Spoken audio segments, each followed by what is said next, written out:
Sejam bem-vindos ao nosso podcast. Me chamo Breno, Thales Neves e Érico Andrade. Hoje nós vamos falar sobre o citoesqueleto. Vamos responder algumas perguntas básicas.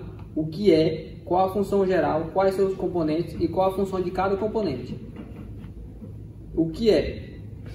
As células eucariontes têm um arcabouço proteico filamentoso espalhado por todo o citosol, que recebe o nome de citoesqueleto. O citoesqueleto é constituído por três classes filamentares: filamentos intermediários, microtúbulos e filamentos de actina. É um conjunto de proteínas. Então, no caso, ou seja, o citoesqueleto é como se fosse um esqueleto formado por proteínas. E as proteínas são os filamentos.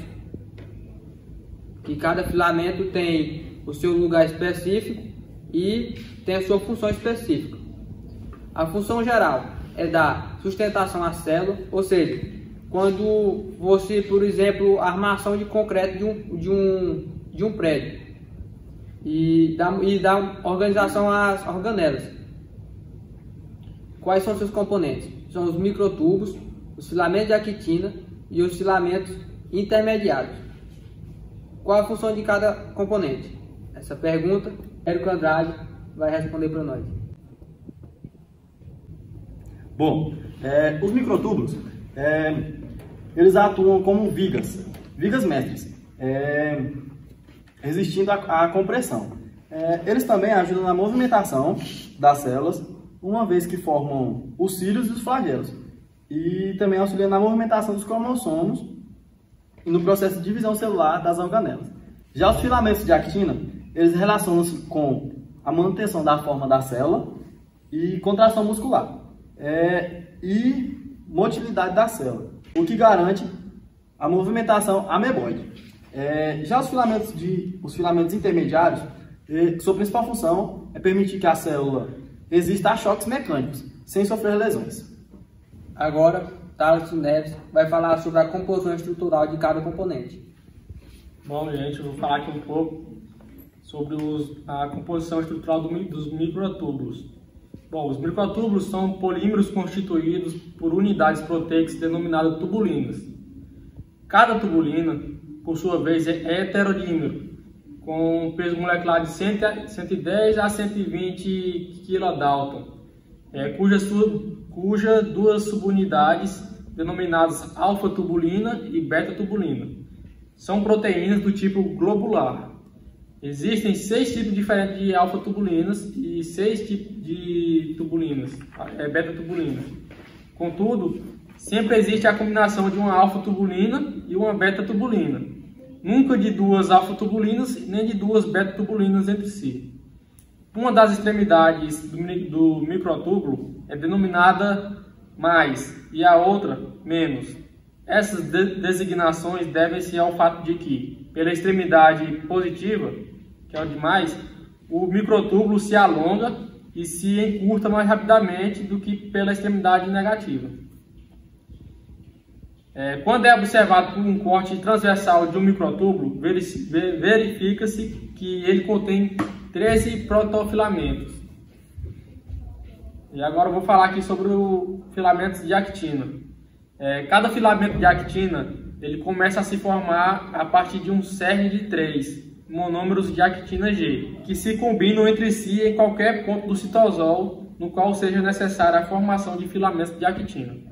O alongamento do cerne cirnal é consequente à agregação sucessiva de novos monômeros nas extremidades positiva e nas extremidades negativa do filamento que está sendo formado. A polimerização exige que as actinas G contenham um ATP. Agora, os filamentos intermediários. As proteínas fibrosas são integradas por uma sucessão de sequências idênticas de 7 aminoácidos cada. Isso possibilita a combinação laterolateral entre si e a formação de dímeros lineares. Como os dímeros se combinam entre si e 2 a 2, embora de modo defasado e antiparalelo, são formados tetrâmeros. A seguir, os tetrâmeros conectam-se por suas extremidades e formam estruturas cilíndricas. alongadas, denominadas protofilamentos.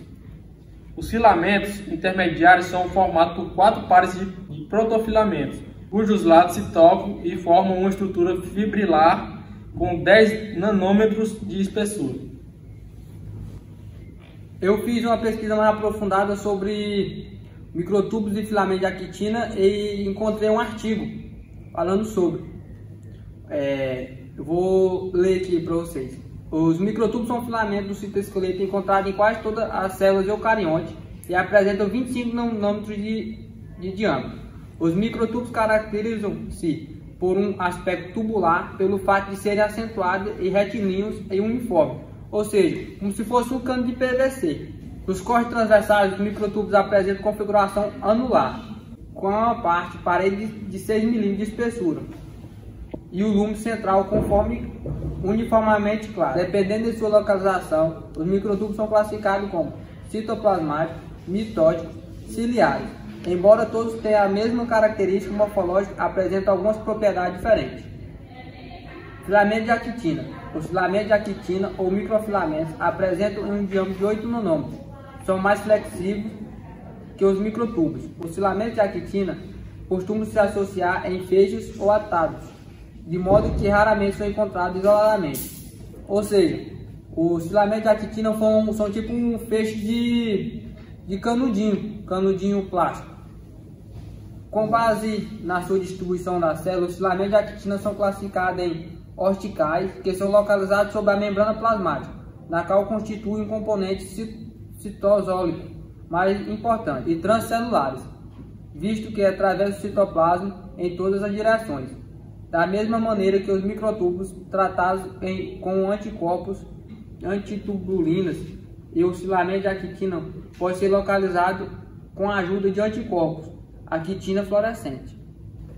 Então fica aí nosso podcast sobre o citoesqueleto e até o próximo. Mais uma vez obrigado a todos. É isso aí.